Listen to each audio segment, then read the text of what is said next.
আলাইহিস সালাতু ওয়াস সালামের সুন্নাত অনুসরণ করে যে কুরবানি করব, কুরবানির মতো মহান ইবাদত, এই কুরবানির ইবাদত সম্পর্কে যে সমস্ত মাসলা মাসায়েল আমাদের সমাজে খুব বেশি প্রচলিত,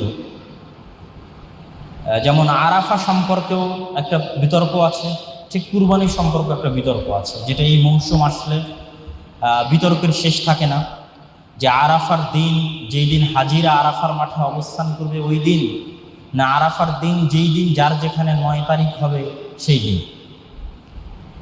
আর কুরবানির ক্ষেত্রে সবচেয়ে বেশি আলোচিত হয় ভাগে কুরবানি। ভাগে কুরবানি করা যাবে না যাবে না। তো প্রথমত আমাদের মনে রাখতে হবে যেগুলো হচ্ছে ফিকহি মাসলা মাসাইল। আর ফিকহি মাসলা মাসাইলের ক্ষেত্রে বাড়াবাড়ি করে কোনো লাভ নেই। প্রত্যেক মানুষকে আল্লাহ তার নিয়ত অনুযায়ী নেকি দিবে। প্রত্যেক মানুষকে আল্লাহ সুবহানাহু ওয়া তাআলা তার নিয়ত অনুযায়ী নেকি দিবে। আর আমাদেরকে আমাদের সাধ্য অনুযায়ী সঠিকটা খুঁজে বুঝে আমল করার চেষ্টা করতে হবে। ইমাম শাফিঈ রাহিমাহুল্লাহ বলতেন যে আমি যে ফতোয়া দিচ্ছি এই ফতোয়া আমার নিকটে সঠিক, ইয়াহতামিলুল খাতা, কিন্তু ভুল হওয়ার সম্ভাবনা আছে। আর আমার বিরোধী পক্ষ যে ফতোয়া দিচ্ছে সেটা আমার নিকটে ভুল, ইয়াহতামিলুস সাওয়াব, কিন্তু সঠিক হওয়ার সম্ভাবনা আছে। তো ফতোয়ার বিষয়টা এরকম, যারা ইয়াউম আরাফা এই নামটার দিকে খেয়াল রেখেছে যে আরাফার মাঠ, তাদের কাছে যেই দিন হাজিরা আরাফার মাঠে অবস্থান করছে ওই দিন। যারা আবার বলছে হাজিরাকে 8 তারিখে আরাফার মাঠে গেলে আরাফা হবে, হাজিরা কি 10 তারিখে আরাফার মাঠে গেলে আরাফা হবে? হবে না। হাজিদেরকে 9 তারিখে আরাফার মাঠে যেতে হবে। তাহলে মুখ্য উদ্দেশ্য 9 তারিখ।